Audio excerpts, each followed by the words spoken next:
Bonjour les enfants, aujourd'hui on va parler de 5 problèmes majeurs liés aux religions. Alors, vous vous en doutez, il y en a énormément. On pourrait, si je commence à lister tous les problèmes liés aux religions, je pense que je vais partir sur une vidéo d'1h30, 2h.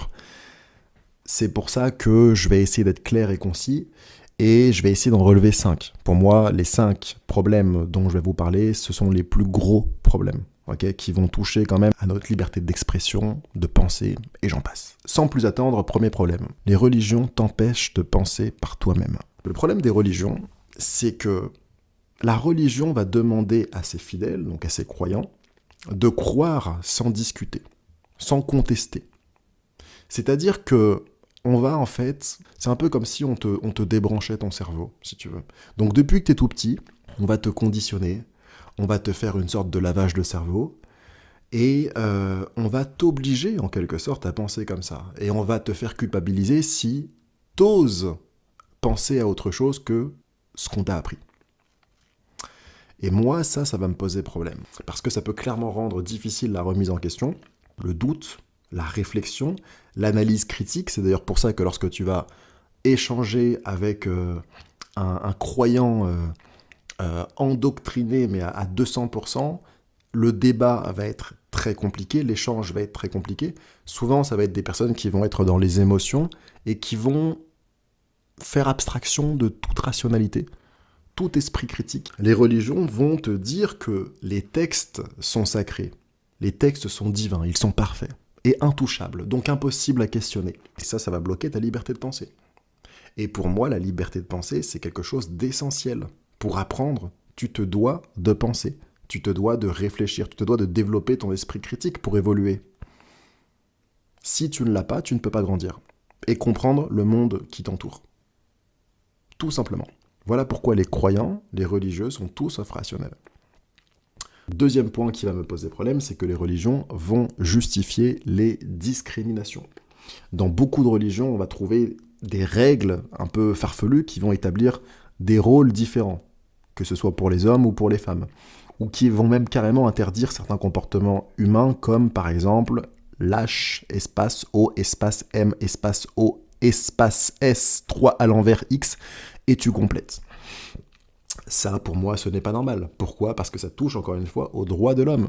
Chacun est libre de faire ce qu'il veut, chacun est libre de penser à ce qu'il veut, et chacun est libre d'agir comme il veut. Bien évidemment, en respectant le proverbe suivant, ta liberté s'arrête là où commence celle des autres. Bref, ces prescriptions, du coup, elles peuvent conduire à des inégalités sociales, où certains groupes, et souvent les femmes et les minorités SE, espace X, U, je te laisse continuer, vont être moins respectés, moins libres, et vont être traités de manière injuste.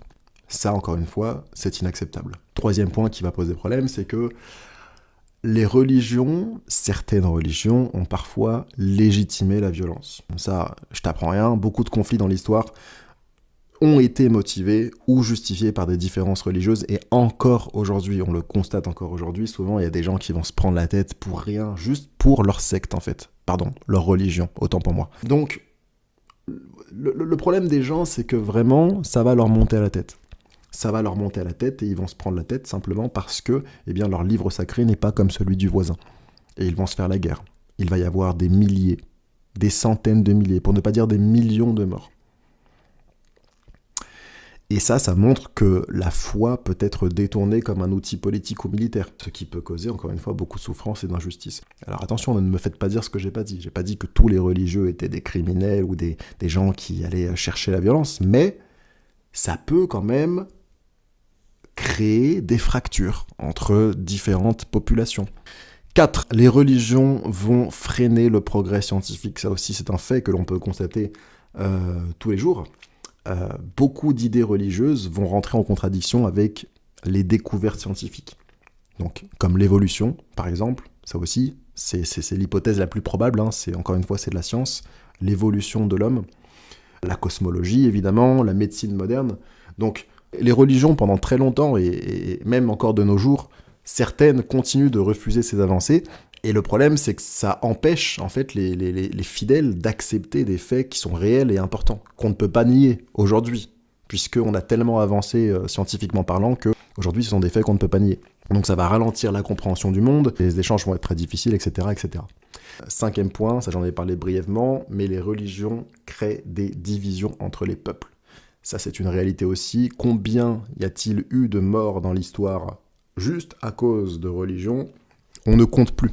Ça se compte par millions. Il faut comprendre un truc avec les religions, c'est que les différences religieuses, elles peuvent isoler les communautés, donc ça va pouvoir provoquer de la méfiance chez certaines personnes, de la haine, des conflits entre groupes, et ces divisions, elles peuvent empêcher du coup la coopération, la paix, dans des régions où plusieurs religions existent. On peut encore une fois le voir aujourd'hui avec le conflit israélo-palestinien. Et puis il y a plein d'autres exemples, bien sûr, que je pourrais vous citer. Voilà pour moi quels seraient les 5 plus gros problèmes des religions. Il y en a évidemment beaucoup d'autres, j'aurai probablement l'occasion de vous en parler durant les prochaines vidéos, mais pour moi ce sont les 5 majeurs. Voilà pour cette vidéo, n'hésitez pas à me dire ce que vous avez pensé de tout ça dans les commentaires, et n'oubliez pas de douter, questionner et comprendre.